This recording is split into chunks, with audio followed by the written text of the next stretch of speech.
tỏ dài nên nó bây nó thử kỷ hoặc kê trong áp hạt thằng gạo trí nữa nó với họ Thanksgiving trong chỉ tôi với Thanksgiving lúc nào mình thích đừng ở trâu sức ta kỹ ở Thanksgiving nó áp hạt thằng gạo trí nó cũng cứ chê yeah Mary feed her turkey already oh yeah. Not right now no not right now I didn't feed her anything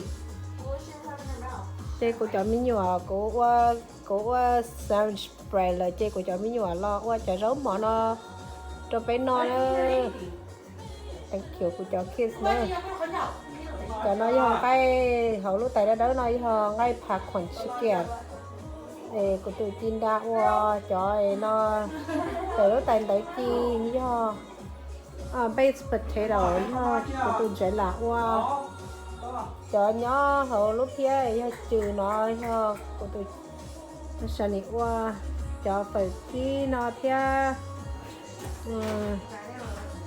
cho sushi bay nó để cho của tụi bát qua để nhá qua cho nó theo nhá một cột to của cho mình nhỏ nó trong nó của chị tao đã chỉ theo nhá qua mashed potato theo trong nó của chị tao đấy chỉ là của lẩu thì của cháu nhiều nữa chứ cái nó lấy từ số gì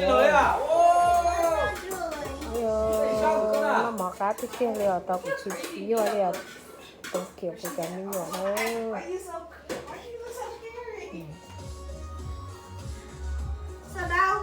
rồi nha đá luôn nhá hơi của lúc trẻ kì chỉ mua tức tòa mua đá luôn nhá hơi chứ cho free ok ra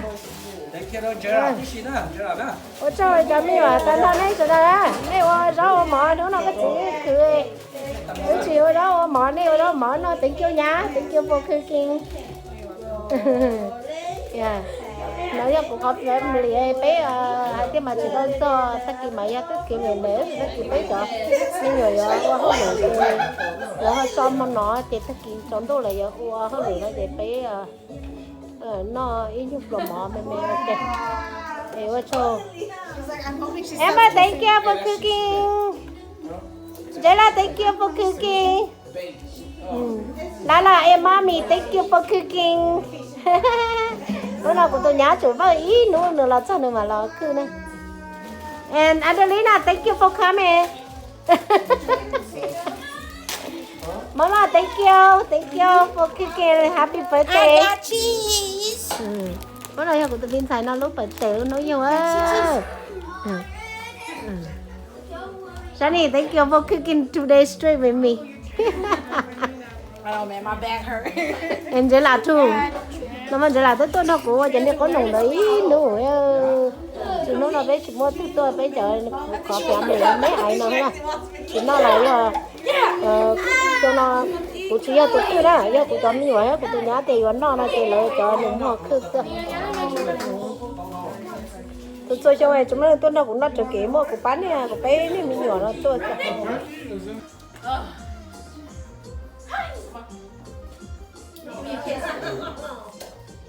It's your fault.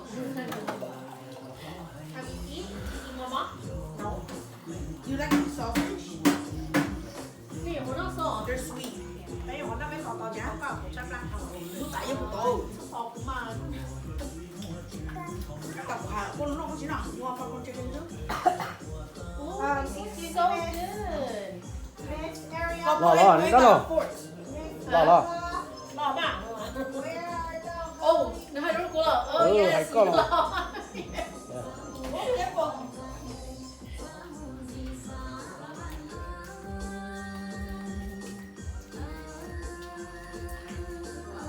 Hey, what are these? Just chicken bake? Sushi bake. Oh, sushi bake. I meant sushi bake. Chicken bake. Sushi bake.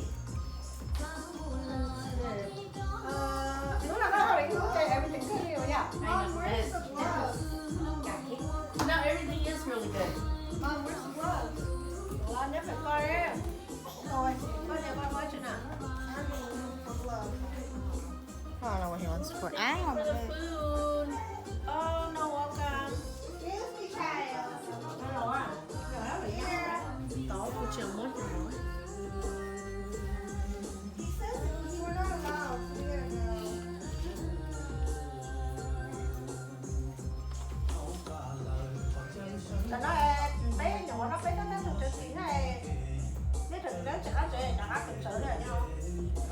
turkey. Oh.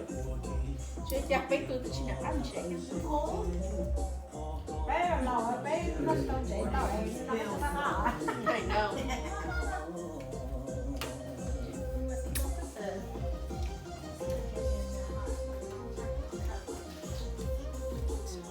mấy tôi đi nào mà tôi cho tôi không nữa.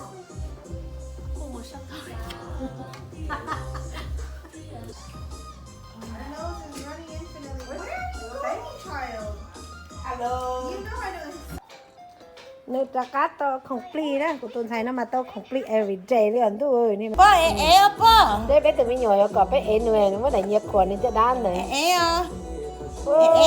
Mình nhỏ mít cà mông mà nhỏ mông mít cà nó nó đã. Wow, có từng ngày lên đời. Bơ. Đấy nữa còn đấy nuôi nó muốn nhiệt chết nên cho đan này. Tôi khờ tức của ấy tôi cũng mới đại nhiệt cho nên đắt của ấy nó bao tiêu vấn đề chơi nữa có ấy này.